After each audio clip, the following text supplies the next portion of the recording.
venir a plantearles a ustedes el mundo ideal, qué es lo que yo creo que debe cambiar para que esto funcione de maravilla. Y mucho menos me interesa hacer referencia al pasado. A mí lo que me interesa, tomando en cuenta que este es un foro empresarial, un foro de negocios, un foro muy importante, es presentarles escenarios, tendencias, qué es lo que creo que puede venir hacia adelante. Sin embargo, presentar escenarios, presentar tendencias, pues es algo tremendamente arriesgado. El gran riesgo que se corre es el de equivocarse. Entonces, la advertencia va por este lado. Nadie tiene bola de cristal, yo no la tengo. Afortunadamente para mí, en mi carrera de analista hasta el día de hoy, mi número de aciertos ha superado a mi número de errores. Pero esto obviamente no quiere decir, no me garantiza que no me pueda equivocar. Claro que puedo incurrir en error. Pero entonces, a pesar de eso, voy a asumir el riesgo de hablarles a ustedes sobre lo que creo que puede suceder. Ahora, ¿por qué si presentar tendencias es una actividad de alto riesgo? ¿Por qué de cualquier forma animarse a presentar estas tendencias? Porque creo que lo realmente importante es lo que ven ustedes en pantalla. Las buenas decisiones no tienen nada que ver en dónde está parada la economía hoy en día, claro que no, sino en dónde probablemente se encontrará mañana. Y en este sentido, me encontré una frase increíble de un destacado jugador del hockey sobre hielo que viene muy a modo. Dice este señor: los buenos jugadores patinan hacia el disco, pero los grandes jugadores patinan hacia donde va a estar el disco. Entonces, esa es la utilidad de presentar las tendencias, los escenarios, los riesgos, las oportunidades, para poder en determinado momento estar prevenidos y afinar nuestras estrategias.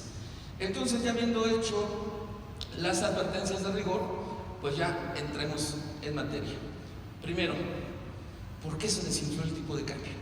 Esos temas son muy polémicos, son muy complicados, intervienen muchos factores, pero hay uno decisivo. Miren, aquí vemos en pantalla la cotización del peso dólar al mayoreo, y ustedes recordarán que en el momento más cargado de tensión alcanzamos un máximo histórico el 19 de enero de este año, justo un día antes de que tomara posesión Donald Trump, y el dólar al mayoreo se cotizó en 21,93.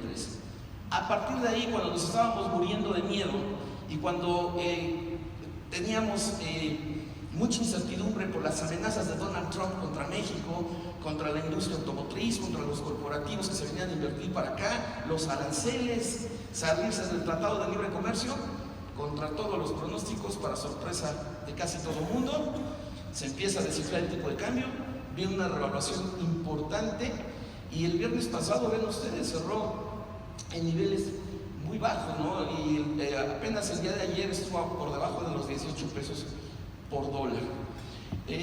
¿Cuáles son los factores principales? Insisto, hay muchos, pero el decisivo para mí como analista es este: el cambio de tono de Donald Trump respecto a sacar a Estados Unidos del Tratado de Libre Comercio. Es un tema muy polémico, pero digo, yo no lo dudo que si se llegara a salir Estados Unidos del TLC, señores, el impacto económico, sobre todo para México, sería grave, así lo califico, grave. Entonces, Donald Trump de repente da un giro de 180 grados. Cuando se reúne con el primer ministro de Canadá a mediados de febrero, vean lo que dijo. O sea, Trump habló de llegar a un acuerdo justo con México que beneficie a ambas partes. Nos vamos a relacionar muy bien con México, dice Trump. Después de tanta amenaza, uno levanta la ceja y dice: ¿escuché bien? Sí, escuchó usted bien. Y agregó, dice: nuestras naciones comparten mucho más que una frontera en estos tiempos peligrosos, posibilidad de guerra con Corea del Sur y en otras partes. En estos tiempos peligrosos es aún más importante continuar fortaleciendo nuestra vital alianza. Uno dice: ¿qué sucedió? Pero no nada más fue Donald Trump, hubo otras declaraciones importantes. El secretario del Tesoro dice: no queremos guerras comerciales con México, nosotros reconocemos lo importante que es este país para nosotros. Pero una declaración clave, que ahí fue muy perceptible que el tipo de cambio se desinfló de manera muy notoria, fue la declaración que hizo el señor Peter Navarro, uno de los principales asesores comerciales de Donald Trump, y que va a ser uno también de los grandes protagonistas en la renegociación del tratado. Y entonces dice el 15 de marzo este señor: tenemos una tremenda oportunidad con México para fortalecer las reglas de origen. Ustedes saben, el contenido regional para poder gozar de los beneficios del tratado. Fortalecer las reglas de origen del tratado y con ello generar una potencia regional mutuamente ganadora, donde trabajadores y fabricantes de ambos lados de la frontera se beneficiarán enormemente. Y entonces, después de tanta amenaza, de tanto susto, de tanto miedo, resulta que ahora nos dicen que somos fundamentales para unirnos con Canadá, con Estados Unidos, formar una gran potencia manufacturera, la número 1 a nivel mundial, y estar muy por encima de países asiáticos, de China, de la Unión Europea, la alianza más poderosa del planeta. Y entonces cambia la percepción, bajan los nervios, se diluye el miedo y se refleja en el tipo de cambio. Entonces ven ustedes este gráfico, lo que fue una salida de capitales muy fuerte que impulsó la cotización peso-dólar a niveles históricos, se transforma en una entrada de capitales, y entonces esto hace creer a muchos que lo peor ya quedó atrás, que ya regresó a la etapa de estabilidad, que ya Donald Trump ya no es amenaza para México, y viene el relativo optimismo, ¿no?, que se refleja de varias formas. Hay algunos especialistas, algunos colegas que avalan este punto de vista, aseguran que el tipo de cambio puede seguir incluso bajando en las próximas semanas. Sí, para mí sí es muy probable. Julio y agosto se ve un panorama relativamente estable, pero podemos cantar victoria, podemos decir que el tipo de cambio ya está más allá del bien y del mal. Desde mi muy particular punto de vista, señores, no, por varias razones. Primero, la forma de actuar de Donald Trump. El señor va a seguir en algún momento amenazando con sacar a Estados Unidos del Tratado de Libre Comercio, y puede regresar el temor y la incertidumbre.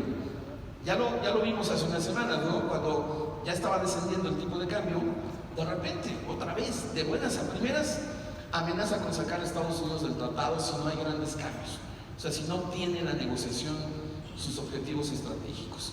Y fue capaz de hacer otra vez rebotar el tipo de cambio, ¿no? Entonces este señor, con sus declaraciones, tiene esa capacidad de generar miedo, generar incertidumbre y repercutir en el ánimo de los inversionistas, y se refleja en el tipo de cambio. Pues bien, el señor, ya después de esta amenaza, pues reacciona el presidente Peña, el primer ministro de Trudeau, hablan con él un día de abril, a finales de abril por la mañana, y le dicen: oye, Donald, entiende, por favor, puede ser contraproducente, no nada más para México, sino también para Estados Unidos. Y entonces Donald Trump, después de la llamada con el presidente Peña, dice: ok, Enrique, no te preocupes, está bien, sí, no, ya no amenaces, por favor, no, tranquilo, ya, no voy a volver a amenazar con salirnos del Tratado de Libre Comercio. Ese día en la tarde, el presidente Peña, que pues, está en una situación muy difícil en cuestión de credibilidad, pues emocionado, publican un boletín en internet, en la página de la presidencia, ¿no? Y dice el boletín de la presidencia: el presidente Enrique Peña Nieto conversó hoy por teléfono con el presidente Trump sobre el tratado. Y dice el comunicado: los mandatarios coincidieron en la conveniencia de mantener el tratado de América del Norte y trabajar con Canadá para llevar a cabo una exitosa renegociación en beneficio de los tres países. Se va a dormir muy tranquilo el presidente Peña, y al otro día por la mañana otra vez vuelve a amenazar a Donald Trump. Entonces uno dice: bueno, ¿a qué demonios nos estamos enfrentando? Y aquí han surgido varios mitos populares. El primer mito: Donald Trump es un ignorante. De veras, Donald Trump es ignorante, y hay notas de prensa que así lo califican, ¿eh? ¿Podemos decir que es un ignorante el señor? De ninguna manera. El señor tiene de ignorante lo que yo tengo de astronauta, o sea, ni un pelo, de ninguna manera. Entonces, vean las notas de prensa, ¿no? Ahora que decidió sacar a Estados Unidos del Acuerdo de París, este gran acuerdo en materia ecológica para tratar de combatir el calentamiento global, cuando saca a Estados Unidos, pues las notas de prensa, ¿no? Trump, un líder que cree que el cambio climático es un invento de los chinos. Y otros así directamente lo acusan de ignorante, ¿no? Trump pasaría a la historia como ignorante y obstinado. Sin embargo, el señor tiene una licenciatura en ciencias, se especializó en economía y antropología por la Universidad del Fordham.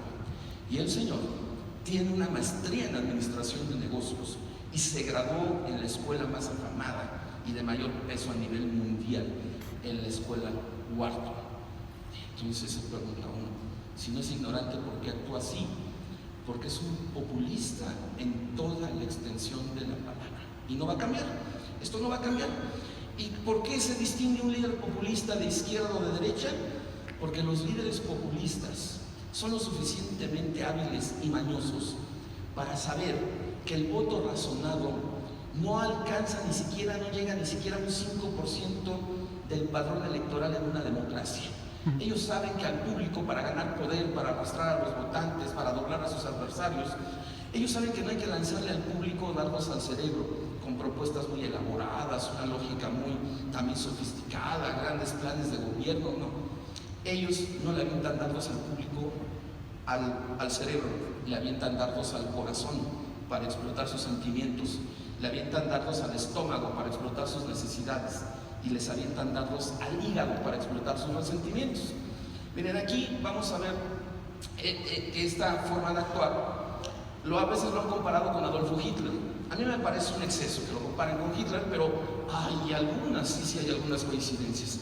Una de ellas, ¿cuál es? Todos sabemos que Adolfo Hitler fue un gran manipulador de masas. Y en su libro Mein Kampf, Mi lucha, ven lo que recomienda Adolfo Hitler, tal cual lo que hace Donald Trump y muchos otros líderes populistas de izquierda o de derecha. Dice Hitler, la gente en lo concerniente a su naturaleza y opiniones están gobernados por sensaciones y sentimientos, más bien que por consideraciones de tipo racional. Dice, esta arma intelectual solo se puede usar con éxito con la muchedumbre. Entonces, vamos a ver un video de Donald Trump muy corto, pero les pido que lo veamos a través de esta óptica. Las declaraciones de Trump es un dardo en este video, un dardo al hígado. No tiene nada de racional, no tiene nada de lógico, pero es muy efectivo para ganar poder y arrastrar a las masas. Vean ustedes cómo en determinado momento se burló de México, se burló del presidente Peña, pero es un ejemplo de votos en hígado.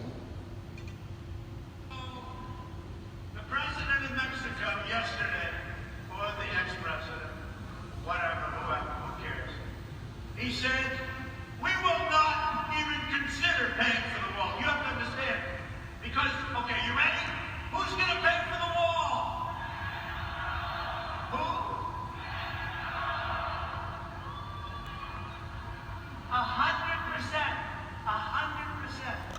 So I get a call from one of the reporters yesterday.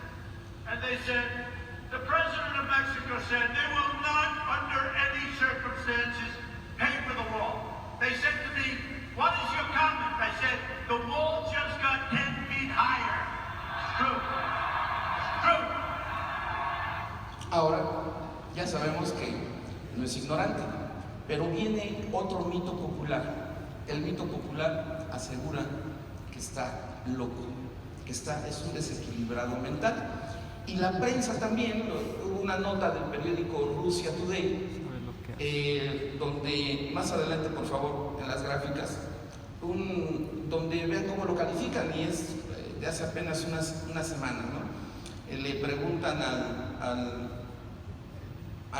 Russia Today, y el Russia Today dice, le pregunta a los psiquiatras, dice, está completamente desequilibrado.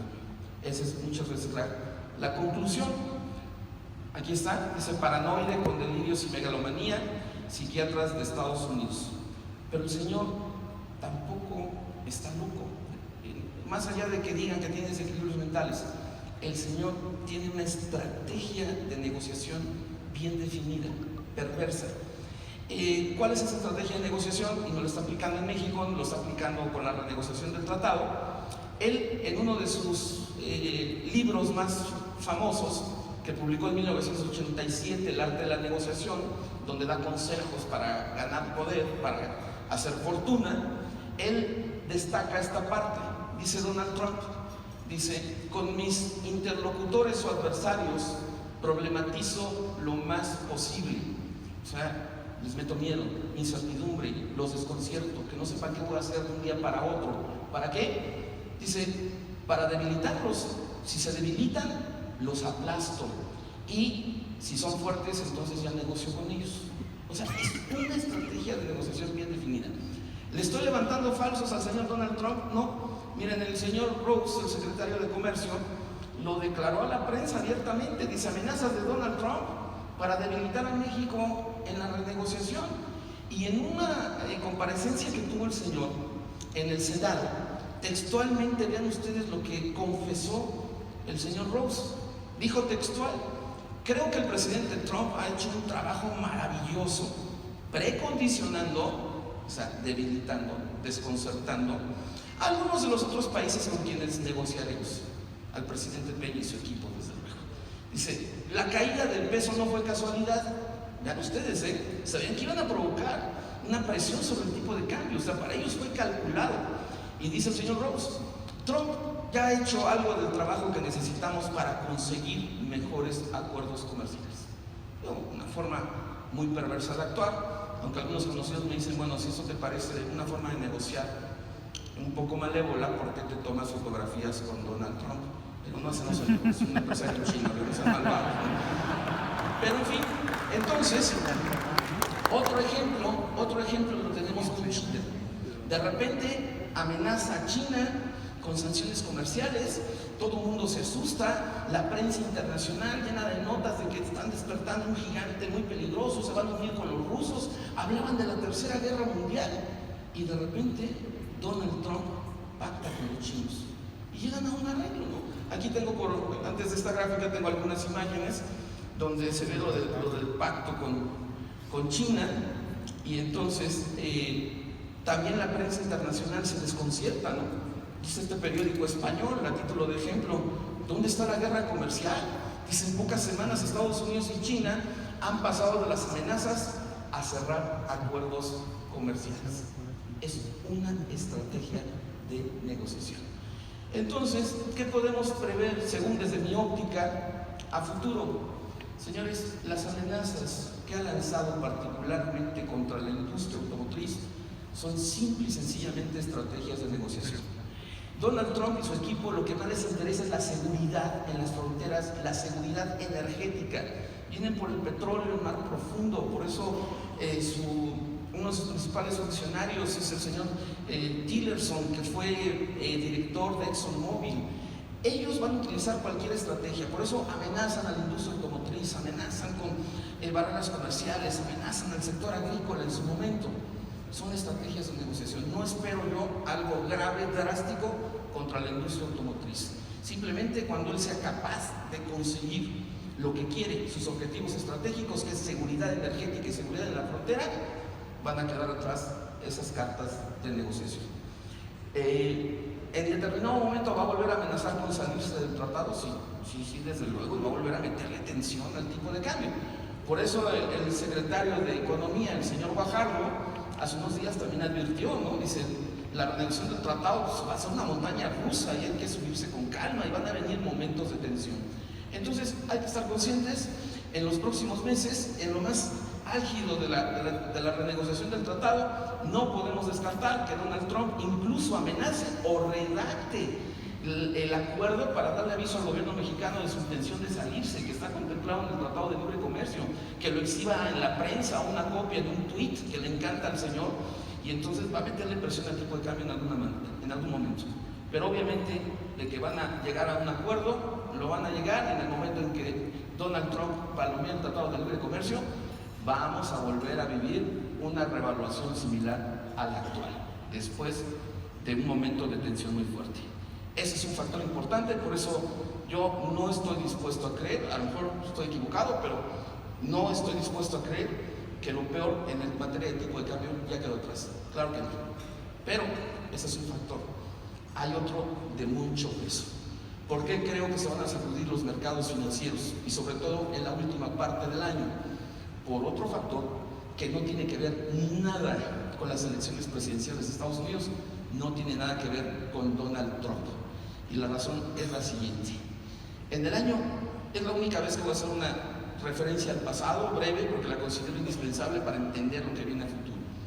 Vamos a regresarnos un día clave. Recuerden ustedes, 15 de septiembre del año 2008. Ese día quiebra Lehman Brothers y tras la quiebra de Lehman se desata el pánico en los mercados. Varios especialistas empiezan a pronosticar que Estados Unidos y por lo tanto la economía global están a punto de caer en una depresión similar o más grave que la de 1929. 3 días después de la quiebra de Lehman, legisladores de Estados Unidos alarmados mandan llamar de emergencia a comparecer ante el Congreso al entonces secretario del Tesoro, al doctor Paulson. Ya saben ustedes, algo así como el equivalente a nuestro secretario de Hacienda, pero elevado al cubo. Y entonces el doctor Paulson les da un diagnóstico tremendo, muy frío, y les dice a los diputados y senadores de Estados Unidos, textual en ese momento: estamos a unos días del colapso total. Ojo, colapso total de nuestro sistema financiero, con todas las implicaciones que esto conlleva para nuestro país y para el resto del mundo. ¿Cómo interpreto esto como analista? Bueno, para mí el señor me está diciendo que efectivamente en ese momento el mundo y Estados Unidos están a punto de caer en la crisis económica y financiera más grave en toda la historia del sistema capitalista. Pues bien, tras esa declaración, la Reserva Federal de los Estados Unidos, ustedes saben, el banco central más poderoso del planeta, el que tiene entre otras facultades emitir dólares, toma una decisión temeraria para salvar a la economía de Estados Unidos y salvar al mundo del colapso. Abren la llave de la liquidez y empiezan a fabricar una cantidad de dólares físicamente y hacer transferencias electrónicas a la banca mundial para estimular el crédito, una cantidad sin precedente. Después de la Reserva Federal, a distintos ritmos, se suman el Banco Central de Inglaterra, el Banco Central de Japón, el Banco Central Europeo y el Banco Central de China, y empiezan a fabricar una cantidad de euros, libras, yenes, yuanes sin precedente. Miren, aquí está el cálculo que hacen algunos especialistas de cuánta liquidez, cuánto dinero se ha inyectado a los mercados internacionales por parte de estos 5 bancos centrales, los 5 bancos centrales más poderosos del planeta, y vean, la inyección de liquidez es impresionante a partir del 2008 a la fecha. Pero también, a la par de que inyectan la liquidez, toman otra decisión temeraria para evitar el colapso. Baja primero la Reserva Federal, baja su llamada tasa de fondos federales o tasa de referencia, es decir, la tasa de interés que la Reserva Federal le cobra a los bancos por prestarle los dólares fabricados, la bajan prácticamente a 0%, la tasa de interés más baja en décadas. Después de eso, viene el Banco Central de Japón, el Banco Central de Inglaterra, el Banco Central Europeo, y todos acercan o bajan su tasa de interés prácticamente cero. ¿Qué fue lo que desataron? Es una oleada del crédito a nivel mundial muy fuerte y un endeudamiento que ha provocado que al día de hoy bancos, gobiernos, corporativos de Europa, Asia y América estén endeudados hasta el cuello. ¿Qué tanto han bajado las tasas de interés? Están manipulando los mercados de manera muy peligrosa. Miren, Banco Central de Inglaterra el año pasado anuncia que baja su tasa de referencia a 0.25%. Muy baja, exageradamente baja esa tasa de interés. Me dirán algunos, no, hombre, en países industrializados esas tasas son normales, de veras. Una tasa de 0.25 del Banco de Inglaterra. Vamos a ver qué nos dice el doctor Martin Wolf, un destacado economista a nivel mundial. Para poner todo en contexto, la tasa más baja ofrecida por el Banco de Inglaterra en más de 3 siglos, en más de 300 años, había sido solo del 2%, no de 0.25. O sea, esto es una barbaridad lo que estamos viendo a nivel mundial. ¿Estoy exagerando? Miren, leyendo hace poco artículos que publicó Carlos Marx, el padre del socialismo, en el periódico, Carlos Marx hace referencia a esta baja en el siglo antepasado. Dice Carlos Marx: entre tanta prosperidad, el Banco de Inglaterra dio un paso que causó consternación generalizada en el mundo del comercio. Y me pregunto, oiga, ¿qué hizo don Carlos? Dice, pues acaban de anunciar, el 22 de abril de 1852, que bajaron el tipo de descuento a 2%. Consternación. Siglo XIX.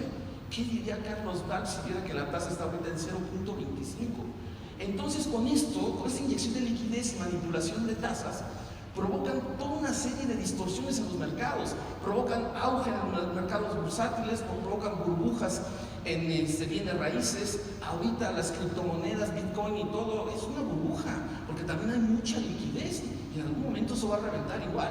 Entonces, un ejemplo de cómo fomentaron el endeudamiento. Me voy a centrar aquí en el Banco Central Europeo, porque es un fenómeno global. Nada más para dejar bien claro toda esta tendencia. En el mes de marzo del año pasado, el presidente del Banco Central Europeo dice: vamos a fabricar más euros, vamos a inyectar más liquidez a los mercados y vamos a bajar la tasa de referencia a 0%. De inmediato reaccionan los gobiernos, los bancos y corporativos europeos y empiezan a tomar el regalo. Se empiezan a endeudar en euros a una tasa de interés muy baja y empiezan a pagar pasivos anteriores documentados a una tasa más alta. Pero no nada más corporativos y gobiernos europeos y bancos. En Estados Unidos los corporativos dicen: dinero regalado en euros, yo quiero. Y entonces los corporativos de Estados Unidos aumentan su deuda en euros, igual para refinanciar pasivos, para pagar compromisos anteriores que estaban documentados a tasas de interés más altas.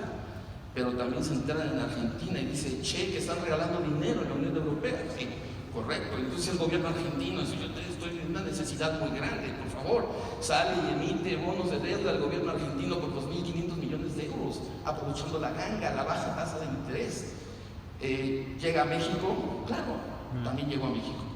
La poderosa empresa Cementos Mexicanos, que en ese momento tenía problemas financieros, Cemex anuncia el 8 de junio del 2016 que va a colocar bonos de deuda en euros para respirar un poco financieramente, para liquidar compromisos anteriores más caros.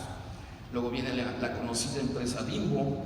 Bimbo cierra la compra de la española Panrico. ¿Cómo patrocinan la operación? Colocando bonos de deuda en euros para aprovechar estas ventajas del exceso de liquidez prácticamente regalada. Petróleos Mexicanos anunció un programa de reestructuración de deuda. ¿Qué está haciendo Pemex? Sale y emite bonos en euros, en yenes, en libras y paga pasivos anteriores, ¿no? Documentados a tasa más alta. El gobierno federal también se beneficia. Y gobierno federal, el portal de la Secretaría de Hacienda, aquí un ejemplo muy palpable, 25 de octubre del año pasado, dice Hacienda: se realizó una operación de refinanciamiento de pasivos en los mercados internacionales por un total de 1.900 millones de euros a 18 y 15 años. Esta es la emisión en euros con el cupón y rendimiento más bajo en la historia de México. Claro, porque hay condiciones de exceso de liquidez. Y entonces esto de momento da un respiro, pero sigue incrementando la deuda, el monto de la deuda para muchos países. Y aquí está en pantalla un estudio del Banco de Pagos Internacionales y vean lo que tradicionalmente varias entidades se endeudaban mayoritariamente en dólares, la barra roja o vino, pues ya ahora diversifican su cartera y ya también se están endeudando además de dólares en euros, en yenes, en libras, aprovechando estas condiciones del mercado. Mientras esto siga, perfecto. Pero en algún momento esto va a reventar, a fuerza. Y no soy yo el único que lo digo, porque se lo puse por escrito en un libro que publiqué hace casi 4 años. Lo dicen varias otras fuentes, y voy a citar fuentes que yo considero las más creíbles, las más serias. Fondo Monetario Internacional, octubre 6, 2016. Dice el Fondo Monetario: la deuda global se sitúa en la actualidad en un máximo histórico, equivalente a 225% del PIB mundial. Detengámonos un poco en esta cifra. Miren, lo que voy a decir no se apega estrictamente a criterio técnico contable, pero es algo muy parecido. Hagan de cuenta que estamos en una especie de quiebra técnica a nivel mundial, porque el volumen de deuda, los pasivos superan con mucho las posibilidades de pagarla. Ese es el problema. Y dice el Fondo Monetario: 2/3 de esa deuda, es decir, 100 billones de dólares, entendidos en sentido tradicional, 100 millones de millones, consta de pasivos del sector privado, de corporativos en Europa, Asia y América, que pueden entrañar enormes riesgos. Y entonces advierte el Fondo Monetario: la mera magnitud de la deuda podría constituir la antesala de una crisis sin precedente, capaz de truncar la frágil recuperación económica. Nuevos datos empíricos confirman que las crisis financieras están asociadas a niveles excesivos de deuda, que es lo que tenemos en la actualidad. Entonces, a final de año se concentran muchos factores que van a presionar a los mercados financieros. De hecho, una revista dedicada a estos temas, dirigida a inversionistas, resumieron muy bien lo que son las 4 leyes de las crisis. Y avalo esto y lo traigo a colación porque yo he estudiado con lupa desde hace años la historia de las crisis económicas y financieras del sistema capitalista. Y siempre los parámetros se repiten una y otra vez. Es increíble. Puede cambiar la moda, pueden cambiar los autos, puede cambiar la música, pero el desenlace casi siempre es el mismo. Entonces, esta revista en un editorial nos dice cuáles son las 4 leyes de las crisis. Dice, primero, todos los desequilibrios desembocan en crisis, tarde o temprano. Eso es de cajón. Y ahorita a nivel mundial hay muchos desequilibrios. Pensar que no va a suceder nada, desde mi punto de vista, es pura ingenuidad. Segunda ley de las crisis. Dice, los desequilibrios tardan más tiempo de lo esperado para detonar. Por eso las crisis son sorpresivas y agarran a muchos con los dedos en la puerta. Se confían, no, ya pasó lo peor, ya no sucede nada, se diluyó la amenaza Trump, etc. Cuidado. Tercera ley. Todos los acontecimientos cuando se detona la crisis suceden precipitadamente y por eso muchas veces no hay tiempo de reaccionar, ya cuando esta crisis estalla. Y cuarto, pues el apalancamiento excesivo, lo que hemos visto que es una norma ahorita a nivel mundial, está presente en todas las crisis. Entonces, señores, en la última etapa del año, donde probablemente también vengan más alzas en las tasas de interés, se acumulen más desequilibrios, pues entonces en determinado momento, que también va a coincidir con la renegociación del Tratado de Libre Comercio, con muchos otros factores de presión, entonces viene una turbulencia muy fuerte y yo no descarto que en algún momento la cotización peso-dólar vuelva a regresar y rebase por algún momento los 22 pesos, tal y como sucedió hasta el 19 de enero de este año, y tenemos que estar preparados. Estas son las malas noticias que traigo para ustedes, pero también tengo una buena noticia y enfocada al sector automotriz. ¿Quieren que veamos la buena noticia o ya nos quedamos así medio deprimidos? Una conferencia de economía, la ciencia triste, así son todos los analistas económicos. ¿Quieren que veamos la buena noticia? Miren, señores, es muy difícil para mí, a lo largo de mi carrera, siempre he ido contracorriente y siempre me adelanto mucho los acontecimientos. Por ejemplo, de la devaluación del 94, yo empecé a hablar de esa devaluación desde mayo del 92. Y varias veces muchas personas me quedan viendo así con extrañeza y me dicen, pues, ¿cómo crees? ¿Estás loco? Voy a decir algo similar. Si viene toda esta turbulencia, se va a extender para el año 2018, elección presidencial, otros factores. Andrés Manuel López Obrador, que no pudo validar el triunfo en el Estado de México, va a adoptar un discurso tremendamente agresivo, mucho más radical para llegar a la presidencia, y esto va a inyectar nerviosismo a los mercados. Entonces yo veo que la turbulencia, años muy difíciles, última parte del 17, 18, si estalla alguna crisis internacional, muy probablemente todavía 2019 es un año muy complicado. Pero para mí la buena noticia es esta. Y estoy totalmente convencido, y a riesgo de equivocarme, me atrevo a asegurarlo, porque así lo estoy viendo yo. Señores, prepárense.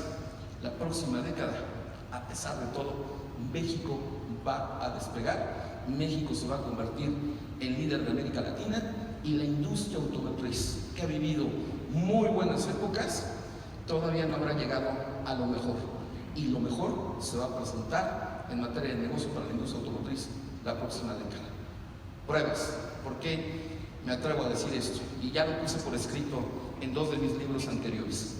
Primer punto, México, a pesar de todo, sigue siendo un imán atractivo para invertir.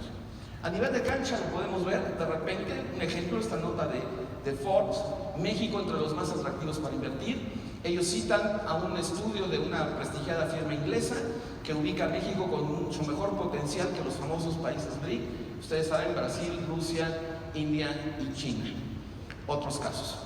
Esta otra importante firma de asesoría a nivel mundial, simplemente calculando el ánimo, no ya indicadores, infraestructura, competitividad, inflación, no. Se van ellos nada más con el ánimo. Entrevistan a importantes líderes, inversionistas a nivel global, y les preguntan, oigan, ¿cuáles son los países más atractivos para invertir? Y entonces México, de manera increíble, con todo y amenazas de Donald Trump, con todo y un ambiente lleno de miedo, sube un escalón en el año 2016. Más allá, otra cuestión, compañías continúan mudándose a México a pesar de la presión de Donald Trump. Y yo participé en una reunión con la industria automotriz en la ciudad de Los Morales en el mes de febrero de este año, y un inversionista del sector de ustedes me decía algo sorprendente. Me dice, ¿qué crees que está sucediendo? ¿Qué pasó? Dice, mira, es que Ford cancela esta planta, su inversión en San Luis Potosí. Sí. Dice, pues van a ampliar. Dice, están ampliando, van a meter dinero en otras 2 plantas que tienen en el país, y al final de cuentas la expansión de estas otras 2 plantas va a compensar lo que dejaron de invertir en San Luis. Obviamente el perjuicio fue directo sobre los potosinos, pero en términos netos van a terminar invirtiendo lo mismo. Esta dinámica, más allá de las notas de prensa, pues a mí me ha tocado vivirla, palparla cara a cara. Lo que les voy a comentar no lo leí en internet, no me lo platicaron, no lo escuché al pasar por un restaurante VIP, me consta. A finales del año pasado me mandaron llamar del grupo SIOR. Este grupo tiene su sede en Washington y en Londres. Certifican a importantes constructores de centros comerciales, espacios de oficina para corporativos y plantas industriales. Entonces, desde que me llaman, para mí fue una sorpresa, porque dice, te hablamos de SIOR Capítulo México. Capítulo México, oigan, si ustedes están concentrados en países industrializados, a ustedes no les interesan los países emergentes. Me dice, no nos interesaban, pero México sí, porque México pinta muy bien, México va a despegar la próxima década. Total, se lleva el evento a cabo aquí en Polanco, en el Club de Industriales. Estaban presentes inversionistas de Canadá, de Estados Unidos, de Inglaterra, inversionistas mexicanos que estaban buscando certificarse por SIOR. Y entonces yo, aprovechando este tipo de eventos, pues, trato de reunir información de primera mano, y le pregunté al mayor número posible de inversionistas que tuve oportunidad, oiga, ¿cuál es su expectativa? ¿Qué piensan ahora? En plena amenaza de Donald Trump. Me dice, mira, va a haber problemas, desde luego no va a ser nada fácil. Dice, pero nosotros, dice, tenemos ya en marcha 130 proyectos, sobre todo en el centro y en el norte del país, que involucran construcción de naves, de parques industriales, espacios de oficina para corporativos y centros comerciales, y no los vamos a detener. Fíjense, no es gente que diga, sí, México, lindo y querido para la prensa, para quedar bien y tomarse la foto. No, es gente que está arriesgando y metiendo dinero en México. Y entonces me dicen, tu país va a despegar. Otro ejemplo, podría citar muchos, pero nada más para detallar estos puntos de vista. También me llaman a finales del año pasado, en plena incertidumbre, a dar una conferencia con Citywire. Citywire reúne, engloba a varios de los gestores de fondos más importantes a nivel mundial. La reunión fue en el Hotel San Regis de Reforma. Igual estaban presentes gestores de fondos de Inglaterra, de Estados Unidos, de Canadá, gestores mexicanos. Le pregunto a los extranjeros, ¿qué visión tienen de México? Me contestan casi lo mismo. Me dicen, va a haber problemas, va a haber incertidumbre, pero México tiene un potencial tremendo. Vamos a seguir operando y trabajando en México para patrocinar importantes proyectos. Entonces, cuando desde hace tiempo que he tenido oportunidad de platicar con este tipo de inversionistas, desde hace años, les he preguntado, ¿qué te llama la atención de México? ¿Por qué México, a pesar de la corrupción, la impunidad, la tasa de crecimiento mediocre, por qué a pesar de las amenazas de Donald Trump? Y a mí, al menos estoy hablando por mi experiencia, hagan de cuenta, como dicen los antiguos, parece que traen el mismo cassette. Uno aprieta on y prácticamente dan la misma versión. ¿Cuál es la versión que ellos me han dado? Me dicen, en primer lugar, o sea, México tiene una posición geográfica de privilegio. Yo les he dicho, eso lo hemos tenido toda la vida y no nos ha servido de gran cosa.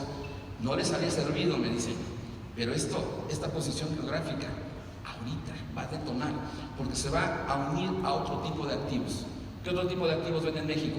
Me dicen, México es el país que más tratados y acuerdos de libre comercio tiene firmados a nivel mundial, y esto lo hace muy atractivo. Cuando andaba muy fuerte la incertidumbre si Donald Trump iba a sacar a Estados Unidos del tratado o no, finales del año pasado, se me quedó muy grabado uno de ellos, un inversionista muy poderoso, y me dice, estoy de acuerdo contigo, no se va a salir de Estados Unidos del tratado.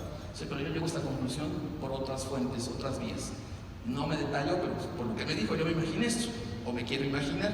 A lo mejor el señor juega golf los fines de semana con Rex Tillerson y el secretario de Estado, pues a lo mejor andaba correteando ahí por todo el campo. Oye, Rex, dime, por favor, debido a muerte para mí, para mis negocios, ¿se van a salir o no del TLC? Déjame en paz, ¿no? Y Tillerson así concentrándose en su mejor tiro. Rex, por favor, dime y te dejo en paz. Entonces a lo mejor el señor Tillerson ya desesperado dijo, es una estrategia, hombre, no nos vamos a salir, ya, déjame en paz. Entonces, varios de ellos, así, también con la misma seguridad, no se van a salir. Otro beneficio, otro activo que ellos ven, las reformas estructurales. Es lo increíble, ven ustedes qué tan desprestigiadas están las reformas, es deporte nacional despotricar contra ellas, decir que no han servido de nada, no han servido de nada. ¿Por qué a las élites financieras internacionales las tienen tan impactadas las reformas estructurales? Porque saben que estas reformas son de alto calado y que van a tardar en madurar, pero que van a rendir fruto en la próxima década.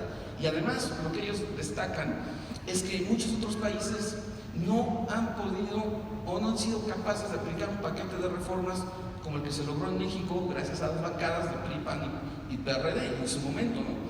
También me mencionan importantes obras de infraestructura. ¿Por qué es tan importante la cuestión de la infraestructura? Bueno, recordemos, no sé si les sucedió a ustedes y en la universidad, en alguna clase de economía, el profesor, siempre hay profesores que dicen, muchachos, grábense este principio básico elemental. La inversión en infraestructura, puertos, aeropuertos, carreteras, es la madre del crecimiento. ¿Por qué dice esto un profesor de economía?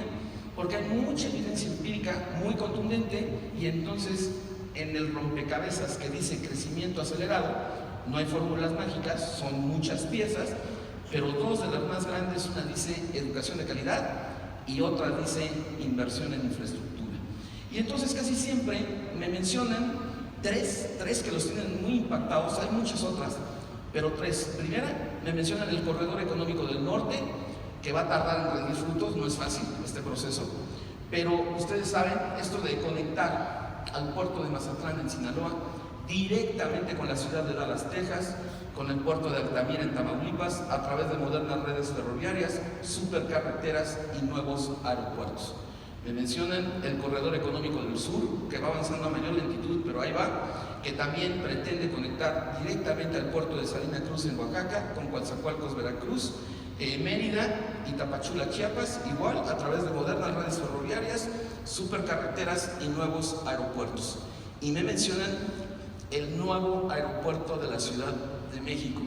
Y fíjense lo que son las cosas, ¿no? Para mí siempre ha sido muy incómodo ir contracorriente, adelantarse a los acontecimientos, pero en una reunión en el Club University aquí en la Ciudad de México hace aproximadamente 2 meses, me mandó llamar una asociación que reúne a los colegios de ingenieros de todo el país.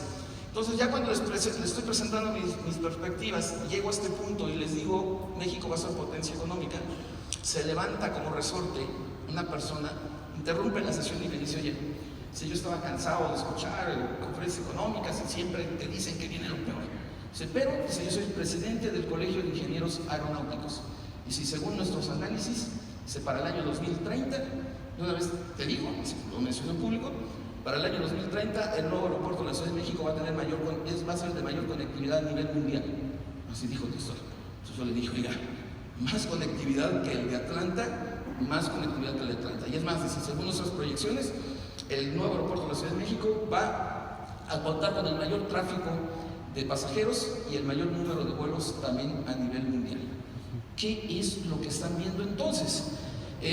Tomando en cuenta todas estas ventajas que ellos esperan que cuajen la próxima década, pues entonces ellos ven que México, tomando en cuenta esa posición geográfica de privilegio, se convierta en la plataforma logística más importante a nivel mundial, un puente de enlace para conectar comercialmente todavía más a Europa con América. Y entonces, como el mayor volumen de tráfico de mercancías, generación de riqueza, oportunidad de negocio están en el norte del planeta, o sea, están en la Unión Europea, en Gran Bretaña, está en Canadá, Estados Unidos, está en países asiáticos como Rusia, China, Corea del Sur. Tomando en cuenta estos beneficios y viendo la posición geográfica de privilegio de México, dicen, México va a captar la mayor parte de este flujo comercial.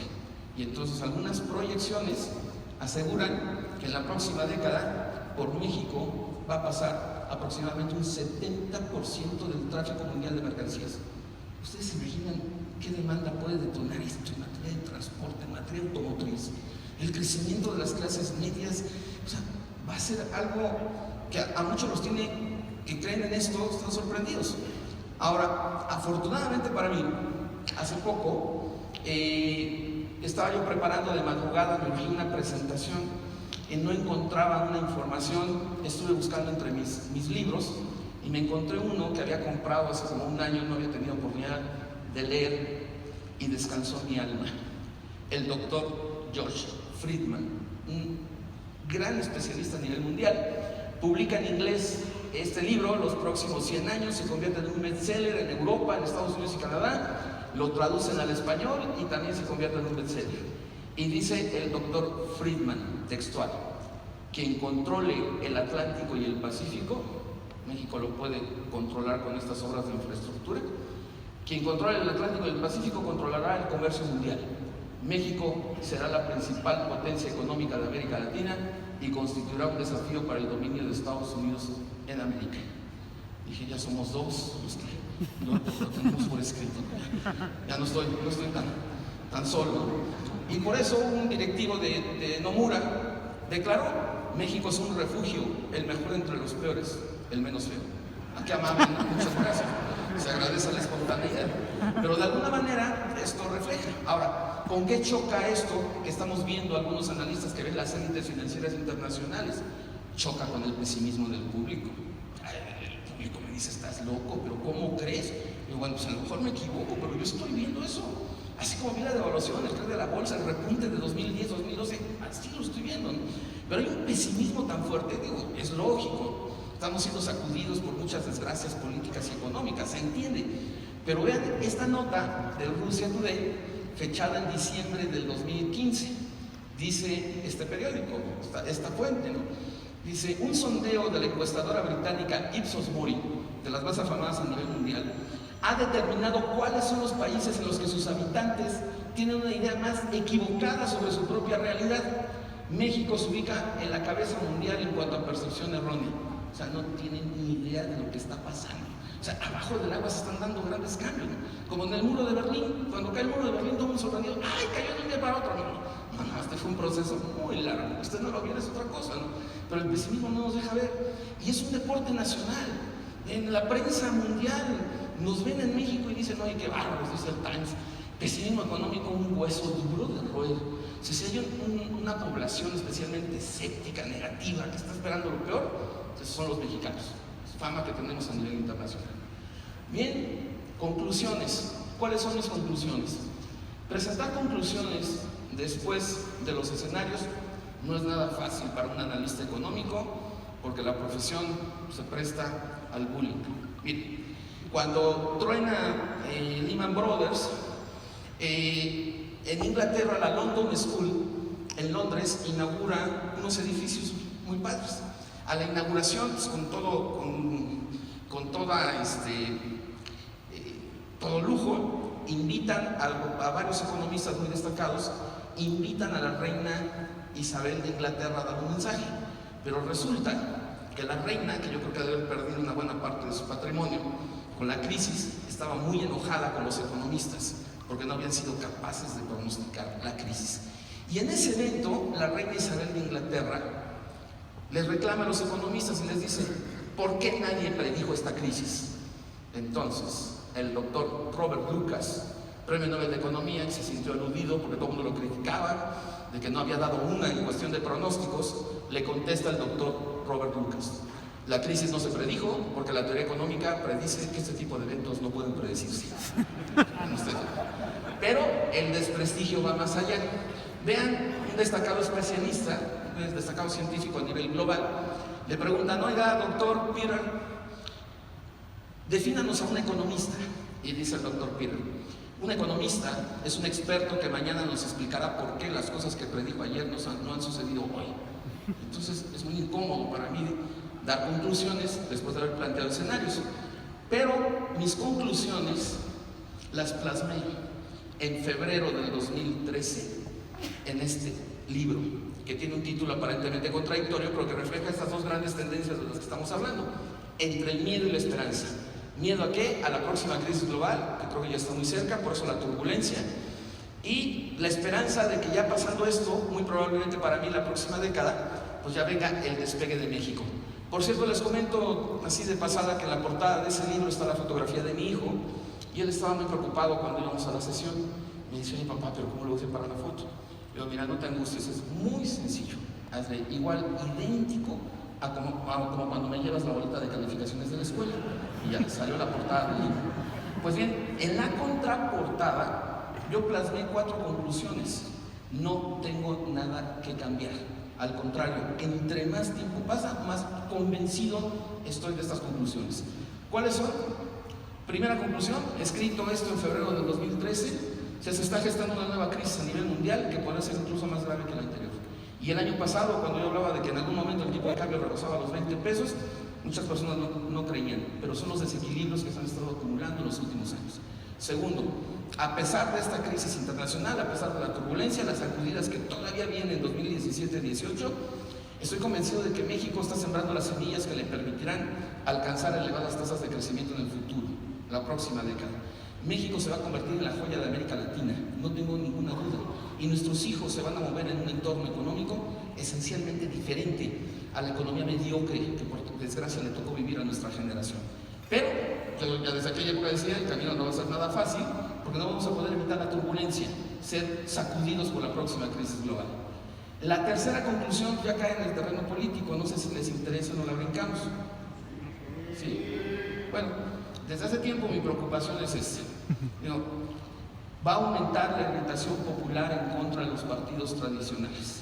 Y yo decía desde hace tiempo, la gente va a salir a votar con el hígado, por resentimiento, por coraje, por ánimo de venganza.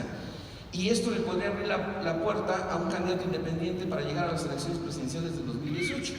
En aquella época yo no tenía ni idea de lo que iba a suceder en las intermedias del 2015, no tenía ni idea, pero ya lo vieron ustedes con el Bronco, el independiente, entre comillas, de Nuevo León. De hecho, me acuerdo de esa fecha, antes de las elecciones intermedias, en la ciudad de Cuernavaca, me preguntaban: oye, ¿a qué grado puede ser capaz la gente de votar con el hígado, con este ánimo de venganza? Y yo les dije en Cuernavaca, antes de la elección, pues imagínense ustedes, puede llegar a suceder que en alguna ciudad del país las personas lleven al poder a un futbolista y lo hagan alcalde. A ese grado se puede llegar. Entonces, también lo publiqué dentro, no me animé a ponerlo en la contraportada porque tiene unos fanáticos bárbaros, entonces no quería yo recibir ataques innecesarios. Entonces puse: si no es un candidato independiente, el que va a tener su mejor oportunidad va a ser Andrés Manuel López Obrador. Y entonces, funcionarios de Estados Unidos dicen: ay, no lo digas ni de broma, ¿no? El secretario de Seguridad Interior de Donald Trump también declaró hace poco, y creo que aquí tengo la declaración. Dice que un presidente de izquierda en México no le convendría ni a Estados Unidos ni a México, ¿no? Pero yo veo que por este ánimo voto de resentimiento, pues va a tener su mejor oportunidad. Insisto, como no ganó en el Estado de México, imagínense el presupuesto, lo que hubiera sido inyectarlo a una campaña electoral. Parte de ese presupuesto hubiera sido sensacional para él. Entonces aumenta la posibilidad para mí, el incentivo de que lance un discurso muy radical, muy agresivo, que se va a sumar a la renegociación del tratado, a la acumulación de deuda a nivel mundial, al alza de las tasas, y va a contribuir este discurso radical en campaña presidencial para continuar o acelerar la turbulencia del peso frente al dólar. Y finalmente, la cuarta conclusión, que es la que más me interesa, es remarcar esto, ¿no? Pues después de la tormenta, pues evidentemente vendrá la calma. El capitalismo da tumbos, se mueve por ciclos, auge, crisis, reactivación, recesión, época de vacas gordas, época de vacas flacas, es inevitable. Ningún auge, ninguna crisis son eternas. Entonces, por muy fuerte que sea la sacudida de aquí al 2019, pues llegará el momento, ¿no?, en que México va a prosperar por todas las condiciones que les he comentado y se va a convertir en una potencia económica. Y este proceso para mí será visible a partir de la próxima década. Bien, estas son las proyecciones, esto es lo que yo quería plantearles a ustedes en esta ocasión. Les deseo mucho éxito en sus actividades y desde luego pues muchas gracias por escucharme. Estoy a sus órdenes a través de las redes sociales. Gracias por su atención. Muy amables.